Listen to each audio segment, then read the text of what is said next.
Good morning everyone. Ayan. Ganda ng morning. Ganda guys. Ayan si Tucker again. Lumabas. May araw na naman ulit guys. Nakakatuwa. Saya-saya. Tucker. Guys. Good morning. Ayan. Beautiful morning. Kagigising ko lang guys. Pero ang ganda ng umaga. Kasi sumikat ang araw today.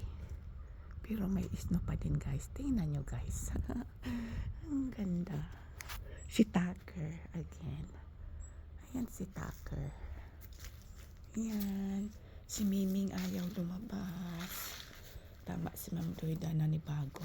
Nalungkot siya ma'am kasi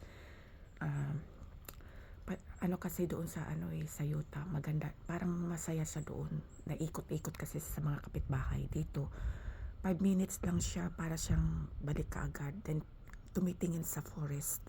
Alam niyo ba yung namin dito, nasa middle of forest kami. Ang dyan sa kabilang block namin, na yan, puro puno na yan dyan. Kaya tinawag ng ang Arkansas Land of Forest kasi karamihan po mga puno, mga trees. Doon naman sa Utah, puro bundok. Puro bundok doon sa Utah. And lakes. Dito naman marami din lakes, rivers, and creek. May lake din dito pero mas marami ang rivers. Tsaka ang mga bahay dito nasa hills. Kasi alam nyo ba guys, kasi daw bumabaha dito kasi puro nga river. Pag ulan, tumataas yung tubig sa river. Kaya ang ng iba nasa hills, mga bahay. Alam nyo ba guys, nung nakita ko ito, hindi ko na, sabi ko, ito na yung gusto kong bahay. Kahit maliit siya guys, siya tingnan, yung luma sa tingnan sa labas, pero ang ganda sa loob. Ang mga lamp, ang antiques, mga antique ang lamp, parang sinaunang panahon. 1972 daw ito guys na ginawa. Ko lang yung aming weather ngayon, yung umaga ko, kasi ang ganda. Tingnan nyo, ang ganda ng sunrise. Thank you for watching guys. Ayun mga ganda ng puno.